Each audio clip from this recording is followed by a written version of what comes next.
La siguiente conferencia está titulada, perdón, sí, ya estoy. Aquí está, relevancia de la reproducción asistida en estudios de toxicología reproductiva, por la doctora Miriam Fayel Hola, ¿qué Casillas tal? Muy buenas Ábalos. tardes. Oye, del Departamento de Biología de Reproducción de aquí de la UAM Iztapalapa. Antes de dar comienzo a su charla, comentar que la doctora Miriam Fayel Casillas Ábalos pertenece, como ya lo mencioné, a este Departamento de Biología de Reproducción, al área de Biología Conductual y Reproductiva. Es licenciada en Biología Experimental, maestra en Biología de la Reproducción Animal y doctora en Ciencias Biológicas, todo ello aquí en la UAM. Pertenece al Sistema Nacional de Investigadores 1 y tiene el perfil deseable PROMEP. Su línea de investigación gira en torno de la toxicología reproductiva y tiene amplia experiencia en maduración, fertilización y desarrollo embrionario in vitro de ovocitos porcinos, cultivo de células, inmunohistoquímica, inmunofluorescencia, ICSI, criopreservación de gametos, toxicología reproductiva in vitro, manejo y evaluación de muestras espermáticas. Cuenta en su haber con alrededor de 33 artículos científicos en revistas cientizadas, capítulos de libro, participación múltiples en congresos, cursos en docencia a nivel de licenciatura y posgrado, y en formación de recursos humanos ha dirigido tesis de licenciatura, maestría y doctorado. En este momento la doctora Miriam Fayel nos preparó de igual manera un video y también nos propuso a una de sus alumnas, estudiante de doctorado, ¿verdad? Por ahí estás, Jenny. Sí. ¿Eres estudiante de doctorado, Jenny? Vas a ingresar al doctorado. Bueno, entonces ya estás. Ok. Jenny está aquí presente, que es alumna de la doctora, dado que la doctora tuvo otro compromiso. Sin embargo, nos dejó grabada su ponencia y sin más, pasemos a la charla de la doctora Miriam Fayel y acto seguido las preguntas Hola, para la maestra Jenny. ¿qué tal? Muy buenas tardes. Soy la doctora Fayel Casillas y antes de iniciar con esta plática quiero darle las gracias a la doctora Carmen Navarro por haberme invitado a participar en este tercer simposio internacional, Una visión actual a la reproducción asistida y a la conservación de mamíferos. También le agradezco al comité organizador por todo el apoyo que nos han brindado. Bien, mi plática se titula Relevancia de la reproducción asistida en estudios de toxicología reproductiva. Básicamente lo que les voy a compartir el día de hoy es cómo hemos aplicado el uso de la reproducción asistida en la línea de investigación con la cual pues estoy colaborando en este momento, que está enfocada en la toxicología reproductiva. Iniciaré hablándoles un poco acerca de la toxicología reproductiva, la cual es una ciencia que se va a encargar del estudio de los venenos, entendiendo a los venenos como aquellos tóxicos y sus posibles efectos. A su vez, esta área o esta ciencia estudia los efectos principalmente deleterios que puedan estar producidos, pero el enfoque directamente en la reproducción. Llamaremos a estos venenos tóxicos como genobióticos, los cuales sabemos que estamos en contacto muy amplio y que pueden tener efectos nocivos en nuestra salud. Principalmente nuestra área de interés en el grupo de investigación es a nivel reproductivo. Estos tóxicos pues pueden estar en contacto, estos químicos, en nuestros organismos y a su vez pues producir un efecto adverso, el cual puede producirse de manera directa o indirecta. Vamos a ver que va a depender mucho de las dosis, del tiempo de contacto, pues este efecto deleterio que pueda producir en nuestro organismo. En cuanto a estos efectos tóxicos, principalmente hablamos en toxicología de aquellos que son dosis dependientes y principalmente se habla que esta dosis dependencia puede incrementarse a medida que se va incrementando la concentración. Sin embargo, no todos los tóxicos o genobióticos presentan esta característica. Esto puede derivarse de que algunos de ellos a dosis bajas pueden tener un efecto bastante elevado y que sea contraproducente para la salud. Sin embargo, se ha observado que la mayoría de estos tóxicos presentan este efecto dosis dependiente y que a dosis altas es cuando presentan un efecto. Los genobióticos entonces van a ser aquellos compuestos químicos que van a ser exógenos o extraños para nuestro organismo y estamos inmersos en una gran cantidad de genobióticos. Por mencionarles algunos ejemplos de estas sustancias, podemos observar que se clasifican tanto en naturales como aquellos sintéticos. Me voy a enfocar principalmente en aquellos sintéticos, ya que son de interés en nuestro grupo de trabajo, ¿no? En estos sintéticos tenemos medicamentos, plaguicidas, compuestos perfluorados, aditivos en alimentos, entre muchos otros, y voy a destacar aquí a los parabenos, ya que van a ser estos genobióticos los que voy a estarles hablando en mayor medida, dado que nuestro grupo de investigación estamos trabajando con conocer sus efectos. Por otro lado, vemos también dentro de estos plaguicidas, pues estudios de insecticidas, herbicidas y también fungicidas. Es decir, hay una amplia gama de genobióticos. Aquí solo menciono algunos, por supuesto que hay más, de los cuales pues preocupa el efecto que puedan tener en nuestra salud. Las principales vías de ingreso que pueden tener estas sustancias químicas a nuestro organismo son por ingestión, inhalación, absorción dérmica o también a través de la mucosa intestinal.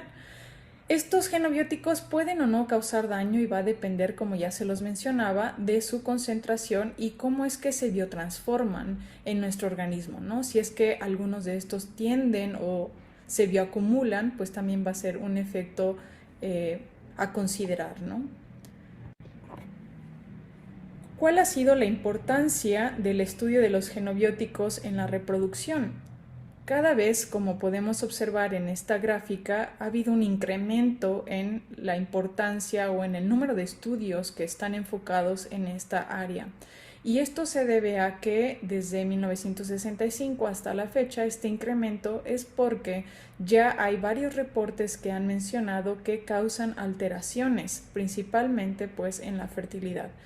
Algunas de las alteraciones que se han reportado, de los efectos que se han reportado, son modificaciones en la libido, en la conducta sexual, principalmente en una disminución, por supuesto, de ambas, también defectos en la ovogénesis y en la espermatogénesis, disminución en la síntesis y también en la acción hormonal, alteraciones en la fertilización y desarrollo del embrión hasta la implantación y también preocupantemente pues teratogénesis.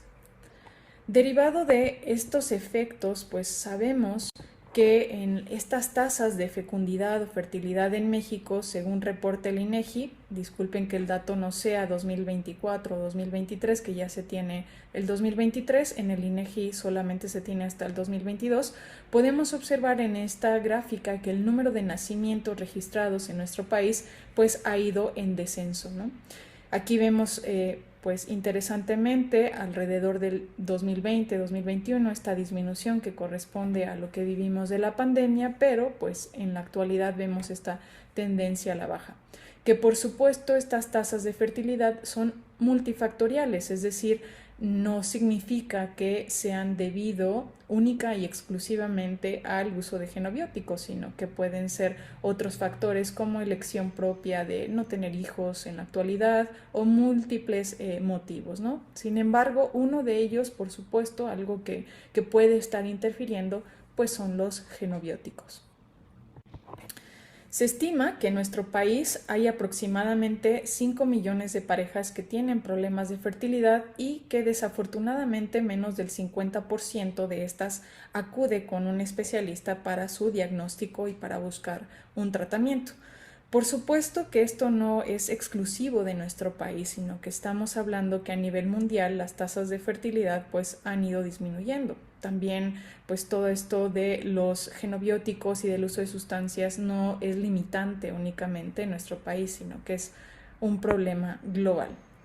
¿Cuáles han sido las principales causas del uso de la reproducción asistida? En términos pues de patologías asociadas, podemos ver en esta gráfica pues el factor femenino, algunas enfermedades de factor femenino. Una muy importante ha sido la alta incidencia de síndrome de ovario poliquístico, endometriosis por supuesto, Factor masculino, baja calidad espermática, algunas causas mixtas que tanto el hombre como la mujer pues tengan estas alteraciones, y muy interesante vemos las de origen desconocido. Aquí en estas de origen desconocido, varios autores han reportado que pudiéramos encontrar algunas asociaciones con el uso de genobióticos, ya que estos a su vez se han reportado como disruptores endocrinos. Y sabemos que la función reproductiva es muy importante, esta regulación hormonal, y al ser disruptores endocrinos pues podríamos ver estar teniendo estas alteraciones, ¿no? Por supuesto tenemos en otro porcentaje parejas con enfermedades infecciosas o mujeres sin pareja o múltiples causas, como ya se las comentaba. Para nuestro grupo de investigación pues es de principal interés este uso de los genobióticos, ¿no? Y bien, ¿cómo es que ha sido relevante el apoyo de estas técnicas de reproducción asistida para lograr nuestros objetivos, ¿no? En toxicología reproductiva, de evaluar estos efectos? Entendemos por reproducción asistida todos estos métodos, a todas estas técnicas que permiten que se logre la fecundación de manera diferente a las condiciones naturalmente establecidas, ¿no? O sea, este contacto de la pareja pues no existe con estas técnicas de reproducción asistida, y vemos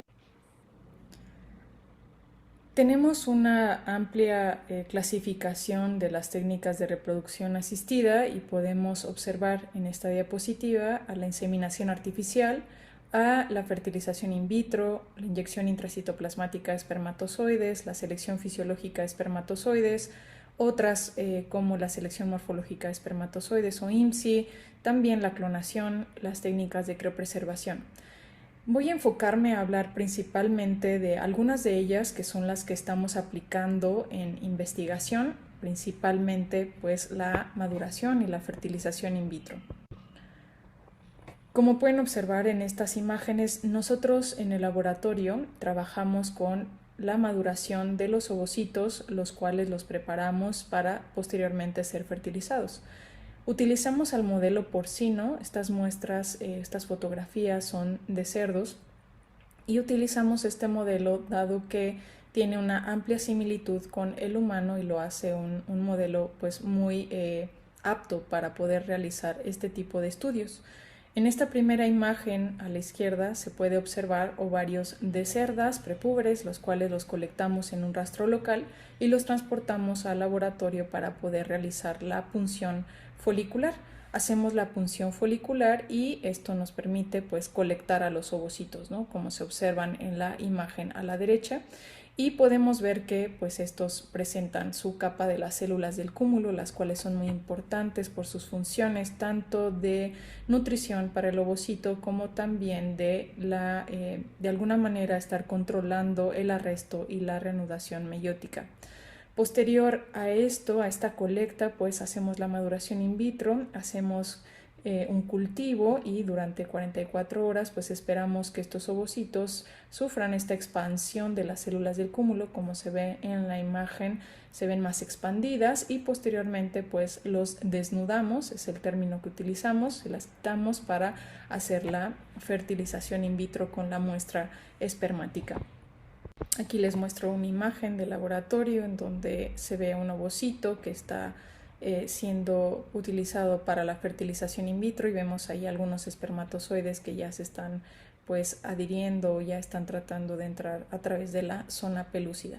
Entonces, bueno, también les quiero mostrar algunos videos muy bonitos que tenemos en el laboratorio. Este primero se observa aquí cómo es que está el ovocito maduro, ahí se ve el cuerpo polar, se ven los espermatozoides y se ve cómo está girando, que es una característica muy interesante que ocurre durante la fertilización in vitro.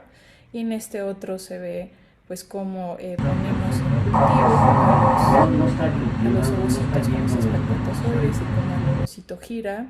También por ahí se alcanza a ver un poquito el cuerpo polar y cómo es que se lleva a cabo la fertilización in vitro.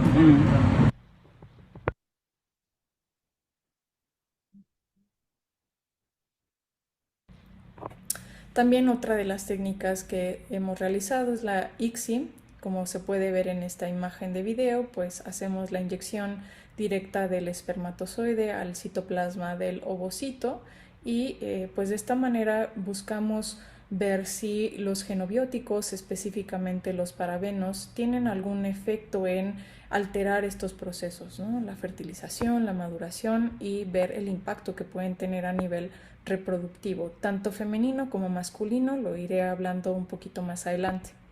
Entonces, para retomar, nosotros estudiamos a los genobióticos, principalmente a los parabenos, y voy a hablarles un poquito acerca de los parabenos. Bien, los parabenos, ¿qué son? Son químicamente ésteres del ácido para-hidroxibenzoico que se clasifican según su cadena alquílica. Estos pueden ser metilparabeno, etilparabeno, propilparabeno, butilparabeno, isobutilparabeno, etc. Aquí les muestro cómo es químicamente su estructura, y de todos estos, en nuestro grupo de investigación hemos estudiado principalmente en los últimos años al metilparabeno y al propilparabeno. Muy recientemente estamos estudiando al butilparabeno. Y bueno, ¿qué se sabe acerca de los parabenos y su repercusión en cuanto a la salud humana? Desde 1925, que es cuando se tiene el dato de que han sido sintetizados y que se empezó el uso de los parabenos, pues realmente en esta época hasta 1984 pues se creía que no eran dañinos, que no había una relación negativa con la salud, y pues su uso fue muy amplio. En el 2004 se empezó a pensar que pudieran tener una relación con procesos cancerígenos y producir cáncer, y varios estudios se han enfocado principalmente en estudiar el cáncer. Se ha encontrado que sí tienen una relación con cáncer de mama, por ejemplo. Para el 2010 se empezaron a estudiar alteraciones a nivel reproductivo con otro tipo de patologías, no necesariamente pues influencia del cáncer. Para el 2015 algunos organismos como la EFSA y la FDA pues reportaron que su uso debiera ser restringido, y en algunos lugares pues los prohibieron, ¿no? Para el 2024 pues no existe todavía un gran o un amplio conocimiento acerca de los efectos a nivel reproductivo, por lo tanto es de nuestro interés saber qué está pasando con los parabenos. Se tienen alrededor de 680 artículos que están relacionados con reproducción, pero no específicamente con los parámetros que nosotros estudiamos, como la maduración y la fertilización o el desarrollo embrionario in vitro. Los parabenos existen de manera natural, están en algunos alimentos, como muestro aquí en estas imágenes, pero lo que preocupa es que se han sintetizado y que su uso pues ha sido muy amplio. ¿Dónde los podemos encontrar? Los podemos encontrar en varios alimentos, principalmente alimentos enlatados, en mermeladas y en una gran variedad de productos de cuidado personal, como pues principalmente la industria cosmética los ha utilizado principalmente, ¿no? Pero también otros productos de higiene personal. Y bueno, ¿por qué es que se han utilizado tanto? Los parabenos tienen una característica que son conservadores, es decir, evitan la proliferación de hongos y bacterias, además de que tienen un costo muy bajo. Por lo tanto, muchas industrias pues los han utilizado pues grandemente, ¿no? Como les mencionaba, están en una gran variedad de productos, por lo tanto estamos altamente expuestos, y principalmente han habido estudios que han asociado que las mujeres estamos mayormente expuestas a los parabenos, ¿no? En cremas, en varios de estos productos de uso diario, pues es un foco de atención para regular el uso de los parabenos. ¿Cuál es el mecanismo de acción antimicrobiana que cumplen estos parabenos como conservadores? Se ha reportado que interfieren con procesos de permeabilidad de membrana celular, que de esta manera pues, pueden alterar membranas en algunas bacterias, y que a su vez inhiben la síntesis de ADN, ARN y algunas enzimas en células bacterianas, y de esta manera permite pues, que se conserve esta función, ¿no? tan importante como conservadores en diferentes productos. De tal manera que pues a lo largo del tiempo el estudio de los parabenos en investigación ha ido incrementándose. Como podemos observar en esta gráfica de PubMed, cada vez hay un mayor número de estudios. Aquí podemos ver que desde 1945 hasta la actualidad, alrededor de 3.823, ¿no?, de parabenos en investigación de manera general, no necesariamente a nivel reproductivo, pero pues cada vez hay más preocupación. Incluso ya hay muchas campañas y ya varios productos dicen libre de parabenos, debido a que cada vez pues es más fuerte la evidencia de los efectos tóxicos que estos presentan. Por darles algunos datos, se han hecho varios estudios en diferentes tipos de poblaciones en los cuales se han detectado los niveles de parabenos en varios fluidos, pero también en tejidos corporales, ya que pues esta preocupación de pensar en su bioacumulación pues existía, ¿no? Entonces ha sido importante evidenciar que sí se bioacumulan y que están presentes en nuestro organismo. Vemos en esta tabla cómo en tejido adiposo, principalmente de los diferentes tipos de parabenos, en el metilparabeno pues hay una gran detección. Es el parabeno que más se utiliza y es el más detectado en fluidos y también en tejidos, ¿no? Vemos también que se encuentra en tejido mamario y adyacente a tumores, por eso esta relación con cáncer de mama, y en piel principalmente, pues debido al uso de todos estos todos estos productos de cuidado personal y de uso tópico, pues vemos que en piel pues también están siendo detectados, ¿no? Pero bueno, aquí también en sangre, en flujo menstrual, leche materna, en suero, realmente en orina, también muy importante, pues ha sido detectado, no solo en mujeres. Aquí vemos, por ejemplo, en orina en hombres daneses este estudio, en donde también revela que se han detectado niveles de parabenos y de varios parabenos: metil, etil, propil y butilparabeno. De manera general, ¿cuáles han sido los efectos tóxicos de los parabenos? El más estudiado por su relevancia en salud pues ha sido su efecto cancerígeno, y que pueden estimular esta proliferación debido a sus propiedades estrogénicas. Se ha visto que tienen esta capacidad de actividad estrogénica. Daño al ADN, han habido estudios que han reportado fragmentación en el ADN, producción de especies reactivas de oxígeno, alteraciones a nivel de citoesqueleto, producción de estrés oxidante, y como disruptores endocrinos, en donde pueden tener esta dualidad, tanto un efecto agonista como un efecto antagonista. Principalmente, dado que las mujeres se han reportado como el grupo más vulnerable o más afectado por el uso constante o estar en constante, uso de cosméticos o de productos diariamente, pues han habido estudios que han reportado algunos de los efectos de los parabenos. Por ejemplo, que sí estimula la proliferación de células cancerosas de mama por sus propiedades estrogénicas. Otro estudio de productos de cuidado personal sobre la piel se ha reportado que sí se acumulan en tejidos subyacentes. Otro estudio también reportó que después de 24 horas de administrarse son metabolizados, se excretan por la orina, pero no todo se excreta, sí se queda en el organismo una porción importante. Y otro estudio mencionó que pues disminuye la maduración de los ovocitos, afectan el citoesqueleto y también producen estrés oxidante.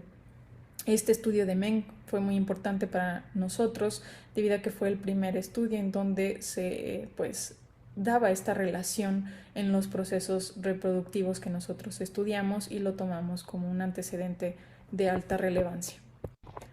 Otros estudios, uno epidemiológico, por ejemplo, en el 2017, también muy importante para nosotros, es que asoció las concentraciones detectadas en orina de metil y propilparabeno con la disminución de la fertilidad en mujeres. Esto hasta un 37%, entonces pues es elevado, es importante de analizar más a profundidad el efecto. Otro estudio, Young en el 2020, en estudios in vitro, reportó que otro parabeno, el butilparabeno, a una concentración de 300 micromolar, estaba causando alteraciones de maduración en los ovocitos, de expansión de estas células del cúmulo, que ya les decía la importancia que tienen en la supervivencia y la maduración del ovocito, afectando potenciales mitocondriales, o sea, otros organelos, disminuyendo los niveles de glutatión, también de la proliferación de células de trofoblastos, o sea, también alteraciones a nivel del desarrollo embrionario. Por otro lado, en nuestro grupo de investigación, y que les hablaré un poquito más adelante, aquí les doy este dato, nosotros encontramos que el metilparabeno a concentraciones mayores de 750 micromolar, pues altera también la expansión de las células del cúmulo, disminuye la maduración de los ovocitos y determinamos las concentraciones a las cuales el 50% de nuestros ovocitos se dañan, la concentración letal 50 y la de inhibición de maduración 50, que corresponden a 2028 micromolar y 780 micromolar respectivamente. Les detallaré un poco algunos de estos estudios que les he venido hablando y la relevancia que tienen. Aquí, por ejemplo, en este estudio se trabajó con el butilparabeno. Estos autores también utilizaron el modelo experimental porcino y observaron que efectivamente la expansión de las células del cúmulo se alteraba, como podemos ver en la imagen del panel A. Y en el panel B podemos observar cómo es que las tasas de maduración, los porcentajes de maduración y también los porcentajes o el grado de expansión, pues se veía disminuido, ¿no? Aquí se ve el porcentaje de los COX que se expandieron es menor conforme se va incrementando la concentración. Vemos en esta imagen lo que les comentaba, que se disminuye la maduración in vitro, ¿no? Como consecuencia, sabemos que estas células son muy importantes para la reanudación meiótica y aquí vemos que también conforme se incrementa la concentración hay una disminución de la maduración. Vemos que aquellos ovocitos que llegaron a la etapa de metafase 2 fue solamente un 24.4% en la concentración de 500 micromolar. Este estudio también evaluó la fertilización y el desarrollo embrionario in vitro y podemos observar que la tasa de fertilización se vio disminuida significativamente, el porcentaje de división total que se ve en el panel C también disminuyó, la producción de blastocistos en el panel D vemos que también fue disminuida significativamente. Hicieron otras evaluaciones, por ejemplo, para ver la calidad embrionaria en el número, contando el número de células, número de núcleos en estos blastómeros, también se vieron disminuidos y por supuesto los porcentajes de apoptosis, con los cuales con el butilparabeno pues vemos un incremento de apoptosis también. Este estudio también evaluó estrés oxidante y por supuesto se vio un incremento en las especies reactivas de oxígeno y una disminución en los niveles de glutatión. Entonces todo esto daba esta información relevante de cómo el butilparabeno está alterando la reproducción femenina. Y justamente estos autores también señalan que todos estos hallazgos en estas investigaciones nos dan la oportunidad de crear conciencia sobre la toxicidad, en este caso el butilparabeno, en estos procesos reproductivos para poder cada vez estar más cerca o dilucidar cómo es que actúan estos conservadores en estos procesos, ¿no? En esta importancia de la relación o del uso de las técnicas de reproducción asistida en toxicología reproductiva. Han habido más estudios, por supuesto. Otro, mencionaré a Meng, que fue muy importante, ya les comentaba anteriormente para nosotros, en donde trabajó con el isobutilparabeno y encontró lo mismo, similar al butilparabeno. Se encontró que hay una disminución en la expansión de las células del cúmulo, así como también una disminución en el porcentaje de maduración. Aquí vemos en la parte inferior, en el C, vemos cómo es que a la concentración de 500 micromolar prácticamente ya los ovocitos pues no maduran. Y han encontrado otros efectos, como por ejemplo encontraron o reportan que el uso meiótico se ve alterado completamente, pues hay un gran porcentaje de pues, usos anormales y también pues, de un alineamiento cromosómico anormal, ¿no? en estos ovocitos.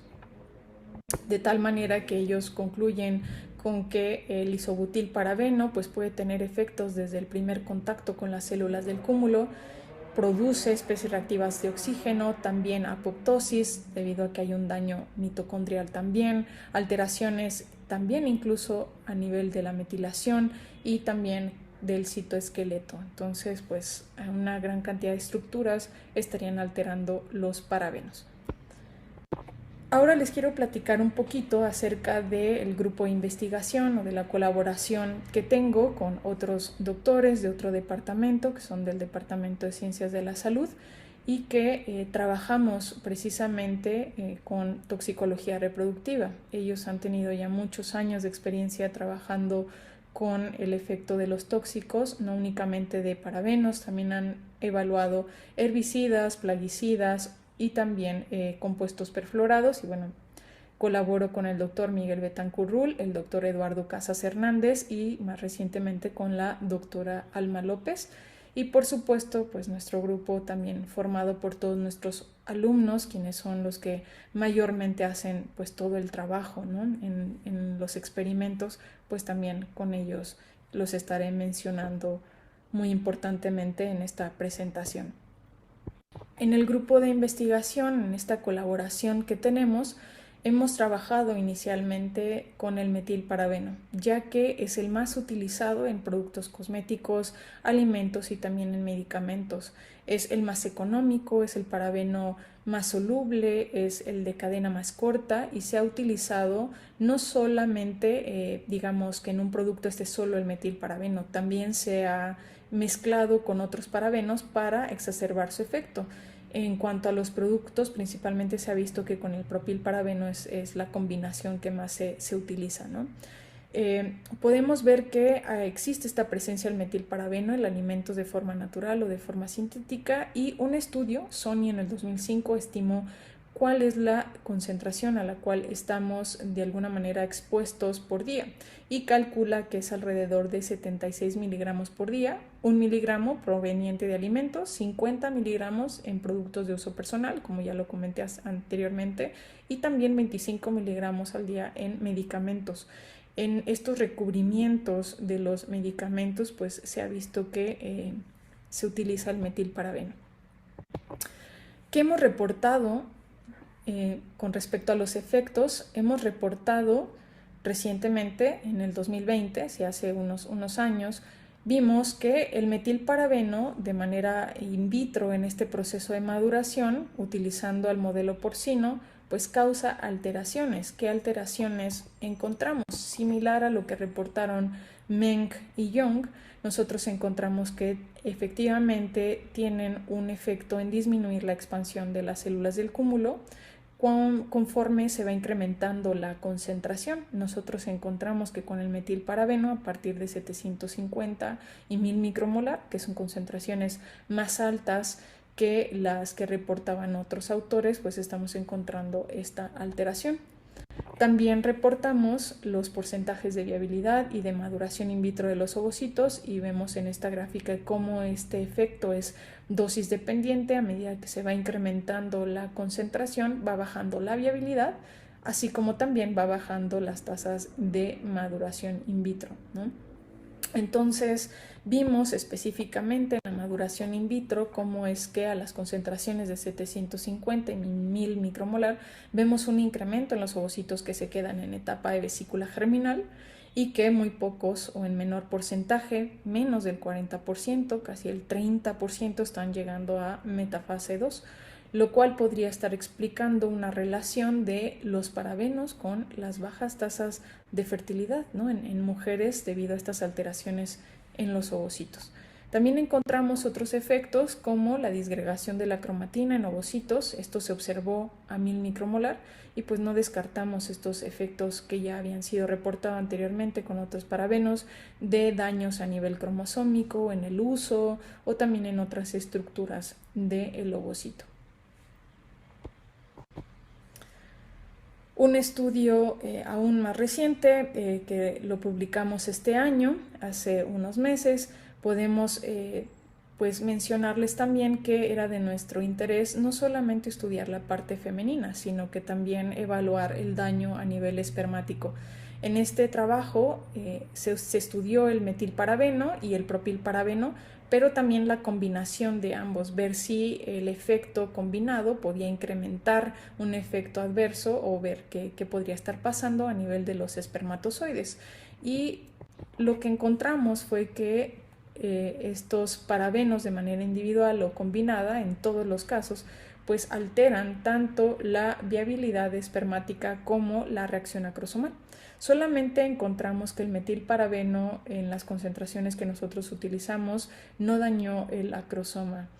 debido a que, bueno, ya eran concentraciones muy altas. Encontramos que comparativamente con los ovocitos, los espermatozoides, pues digamos que tienen una mayor capacidad para afrontar este efecto tóxico, y los ovocitos a concentraciones menores pues ya sufren algunos daños. Encontramos alteraciones en cuanto a la viabilidad espermática, tanto en el metilparabeno, propilparabeno, y en la mezcla de parabenos encontramos también cómo se daña la viabilidad, la motilidad en ambos parabenos y en la mezcla, por supuesto, la integridad acrosomal. Como les comenté, solo en el metilparabeno no encontramos un efecto deleterio, y otro parámetro que analizamos fue el daño en el ADN. Vimos que la integridad del ADN se ve comprometida cuando se exponen a los espermatozoides a estos parabenos y a la mezcla. Interesantemente, nosotros encontramos que la mezcla no exacerbó, no incrementó estos daños producidos, contrario a lo que pensábamos, ¿no? Que tal vez podía incrementarse debido a altas concentraciones. No encontramos este incremento en el daño producido, pero sí se encontró, por supuesto, un daño importante. Otros trabajos de tesis de maestría y de proyectos de investigación que han realizado nuestros alumnos nos han dado más información acerca de los efectos de los parabenos. En esta tesis de Jenny Ramírez podemos observar que ahora quisimos evaluar no solamente al ovocito, sino que también queríamos ver más alteraciones a nivel de las células del cúmulo, es decir, saber qué les está pasando cuando están expuestas a estos parabenos, ¿no? Específicamente ella trabajó con el metilparabeno. Podemos ver en las imágenes superiores cómo es que sí evaluamos la viabilidad de los ovocitos. Los vivos se ven de color morado, los muertos de color transparente o blanco, y también evaluamos la viabilidad de las células del cúmulo. Vemos en el panel de abajo, en la figura 7, en la imagen A, podemos observar que es un grupo control en donde pues todos los ovocitos y las células del cúmulo se tiñen de morado y la mayoría están vivos. En el panel B podemos observar que ya una gran cantidad de células del cúmulo se está muriendo, se ven transparentes, y en el C se observan tanto ovocitos como células del cúmulo muertas, o sea, el daño es bastante fuerte para estos ovocitos y sus células del cúmulo. En estas imágenes también se observa esto que les mencionaba, como en un ovocito control se ve todo teñido, las células, el citoplasma, y en el caso del E y el F vemos daño, ¿no? En el E un daño tanto en el ovocito como en las células del cúmulo, y en el F pues solamente en las células del cúmulo, ¿no? Y el ovocito todavía vivo. Hicimos una evaluación por ensayo cometa para evaluar la fragmentación del ADN en células del cúmulo, y observamos que conforme se iba incrementando la concentración, se incrementaba también el daño en el ADN. Como podemos ver aquí en estas imágenes, en este panel de la derecha, se observa como en el control la célula del cúmulo está intacta, prácticamente no hay una migración de estos fragmentos del ADN, pero conforme se va incrementando la concentración, veamos en 1000 micromolar, cómo es que queda una muy pequeña porción íntegra y todo lo demás ha migrado formando esta estructura de cometa, lo cual nos indica pues daño en el ADN. En otro estudio, por otra de nuestras alumnas, Olivier Núñez, ella trabajó con propilparabeno. Quisimos evaluar los efectos ahora a nivel de fertilización y de desarrollo embrionario.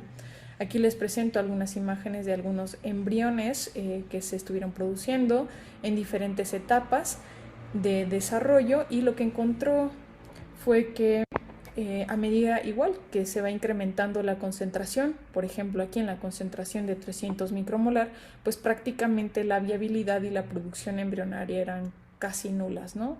Vemos que en el control o todavía en la concentración 50 y se alcanza a apreciar pues los embriones vivos y por ahí un blastocisto, pero conforme se incrementaba la concentración a 300 micromolar pues ya no teníamos viabilidad y el desarrollo embrionario era prácticamente nulo. Quisimos evaluar además calidad de los embriones en términos del número de núcleos, pero también en cuanto a la simetría de la fragmentación o de esta división, y lo que encontramos fue que en el grupo control pues se produjeron blastocistos normales de muy buena calidad, como se puede observar en las primeras 3 fotografías.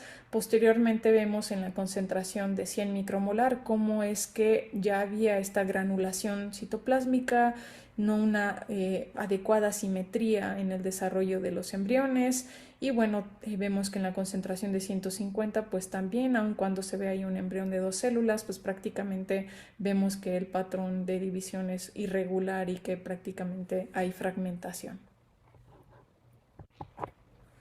Por otro lado, con otra alumna más recientemente que estuvo haciendo su proyecto de investigación con nosotros, Carla Noyola, evaluó el efecto de la mezcla ahora de metilparabeno y propilparabeno, pero en ovocitos. Esto no lo habíamos probado, la mezcla se había probado únicamente en espermatozoides. Con ella lo trabajamos en ovocitos y encontramos interesantemente que, bueno, inicialmente tuvimos que utilizar concentraciones mucho más bajas. Observen aquí que en la viabilidad tenemos 10, 20 y 30 micromolar.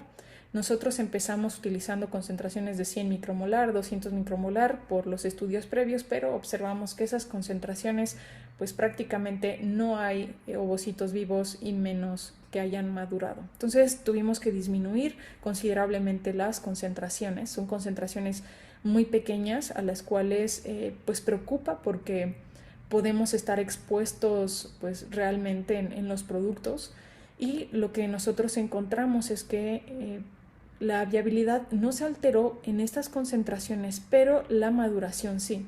Es decir, los ovocitos sobrevivían pero no maduraban. Prácticamente el porcentaje ya de metafase 2 que teníamos estaba alrededor del 50%, es decir, que a una concentración de 30 micromolar estamos teniendo pues una concentración de inhibición de maduración 50, lo cual podría estar relacionado, podría implicarse en esta relación que estamos buscando de la disminución de la fertilidad femenina asociada al uso de parabenos.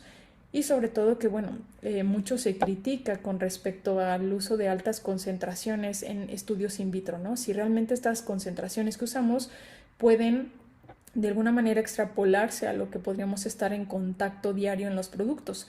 Y bueno, posiblemente me dirán la de 1000 micromolar es muy alta, pero pues por comentar con este estudio, con Carla Noyola, 30 micromolar, pues sí estaríamos encontrándola en una gran cantidad de productos y pues el efecto es bastante severo.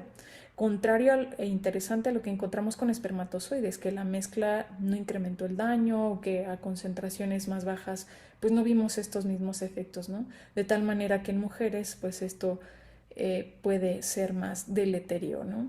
En la función reproductiva. Por otro lado, también exploramos ahora ya otro parabeno, que es el butilparabeno, con otra alumna, Brenda Casado, y lo que ella encontró es que la viabilidad de los ovocitos a una concentración desde 100 micromolar hasta 150 se disminuye significativamente con respecto al control, y que la maduración de los ovocitos desde una concentración de 50 micromolar pues estamos viendo que se altera, ¿no? Que se está disminuyendo hasta 150 micromolar, en donde prácticamente ya ningún ovocito ha madurado. Otras alteraciones que ella encontró fue que no solamente se daña esta expansión de las células del cúmulo que ya habíamos comentado anteriormente, sino que también hay alteraciones a nivel citoplásmico. Podemos observar en la imagen de la derecha cómo es que hay algunos citoplasmas más granulados y otros con espacios que se ven señalados con estas flechas de color azul, cómo es que se ve el citoplasma retraído, ¿no? O también vacuolado con estas granulaciones. Alteraciones que al final pues impactan en la maduración, en la calidad de estos ovocitos para futuros procesos. Llámese fertilización in vitro, desarrollo embrionario, y cómo es que pues todas estas técnicas que hemos aplicado de reproducción asistida en investigación nos están permitiendo conocer los efectos de los parabenos y de esta manera, como decía uno de los autores, generar conciencia o información del uso de estas sustancias para pues cuidar nuestra salud en muchos sentidos, ¿no? En su relación con otros aspectos a otros niveles, ¿no? Otros órganos que pudieran producir daños, pero nuestro especial interés pues a nivel reproductivo. Y bueno, para terminar esta charla, quiero agradecerle nuevamente a todo el grupo de investigación con el cual pues tengo el enorme gusto de colaborar, a todos los profesores con los cuales pues estamos haciendo este trabajo en investigación en toxicología. Principalmente mencionaré a dos grupos de investigación, al de fertilización en mamíferos, pero también al de biología molecular y toxicología de la gametogénesis, y por supuesto a todos nuestros alumnos que, bueno, sin ellos el trabajo no sería posible. Realmente todo el reconocimiento principal es para pues todo el esfuerzo que ellos le ponen día a día a hacer todo el trabajo. Y bueno, pues les agradezco mucho por su atención. Aquí dejo mis datos de contacto por si hubieran dudas o alguna inquietud. Espero que les haya sido relevante este tema. En realidad, pues nos concierne a todos, dado que estamos expuestos no solo a parabenos, a una gran cantidad de genobióticos, y que es muy importante conocer los efectos que estos puedan tener en nuestra salud. Pues muchísimas gracias, nuevamente gracias a todos los organizadores de este simposio internacional, y pues nos vemos pronto. Que estén muy bien. Muchas gracias. Pues muchas gracias a la doctora Miriam Fayel. Y procedemos con las preguntas que hubiera en chat. Ya estoy viendo, pero no han llegado en Zoom o presentes también, si hubiera alguna pregunta. Está presente la doctora Jenny y entonces ella podría contestar.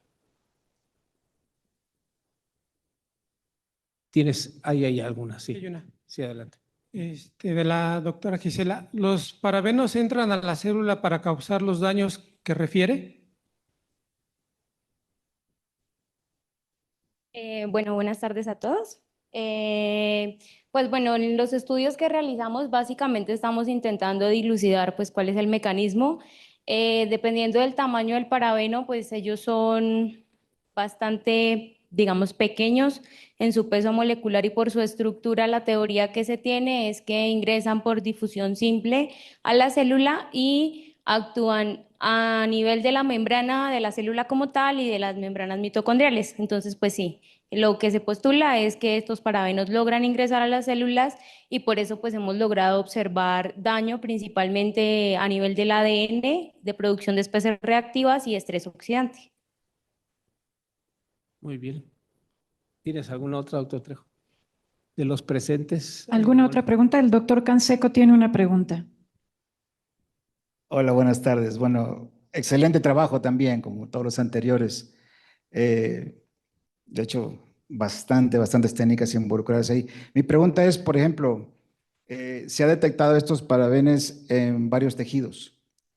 Mi pregunta es si lo han logrado o han investigado si está presente, por ejemplo, en el líquido folicular, en los ovarios, en el líquido folicular, que es lo que está, digamos, más en contacto con el ovocito, o en el líquido, por ejemplo, epididimal, que también está ahí en contacto con los espermatozoides. Pregunta, por ejemplo, en fertilización in vitro, todos los días cuando aspiran pacientes, hay un montón de líquido folicular que sería material para investigar si es que están ahí presentes todos estos tóxicos, ¿no? Y entonces entender que, bueno, pues sí, el ovocito está expuesto directamente a esto y le va a impactar en expansión, maduración, todo lo demás.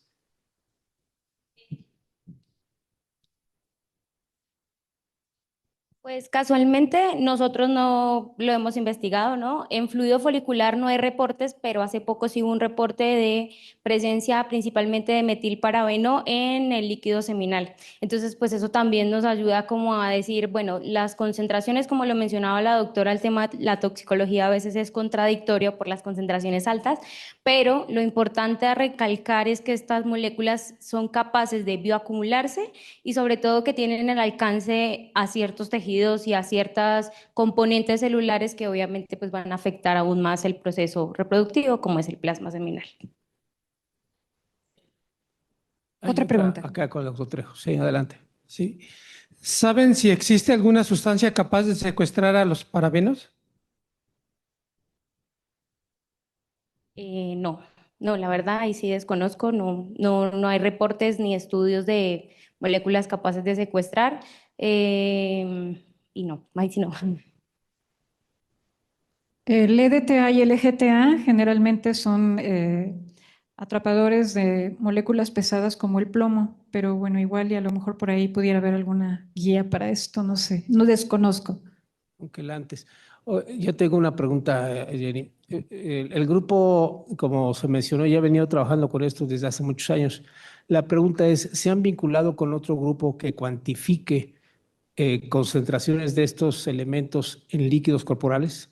En la UNAM, en el Politécnico, en el interior del país, ¿se han contactado para cuantificar en líquidos?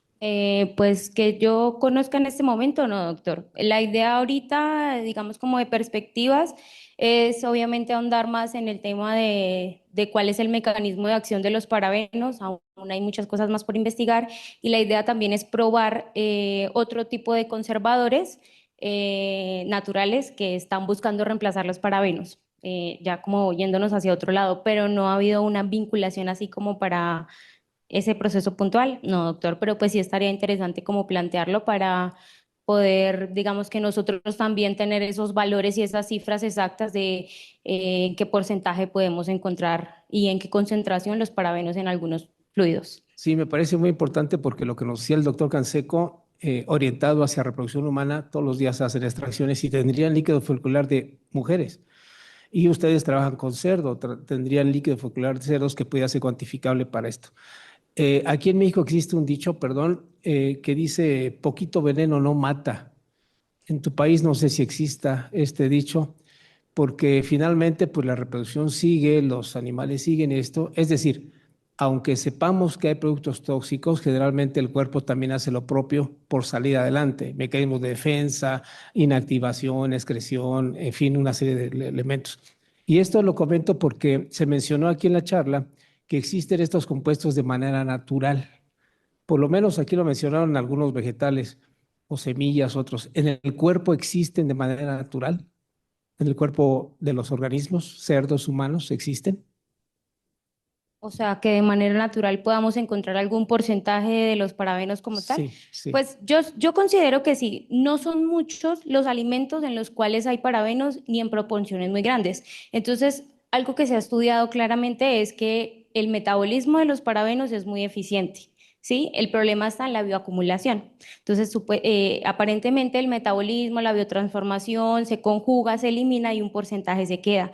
Si hablamos específicamente de lo que se pudiera estar consumiendo de manera natural, yo considero que las concentraciones serían muy bajas o imperceptibles y realmente este porcentaje que estamos encontrando realmente es por la exposición neta que estamos teniendo a todo. Algo que me parece importante siempre mencionar y es que los parabenos, como pues, se utilizaron de manera tan amplia, algo importante que se ha estudiado desde otro enfoque es la contaminación del agua con estos parabenos. Entonces tenemos que muchos productos son de aclarado.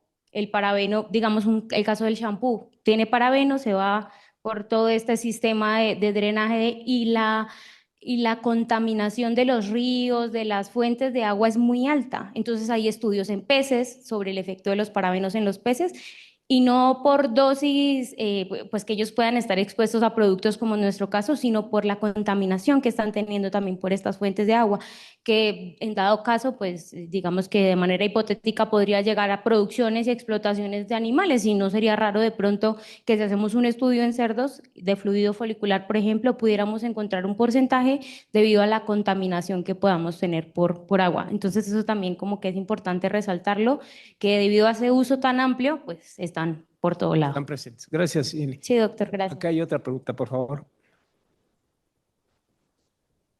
Sí, es que como recalca bien el doctor, por ejemplo, en humanos estaría muy padre porque en las clínicas llegan pacientes de diferentes etnias, diferentes costumbres alimenticias.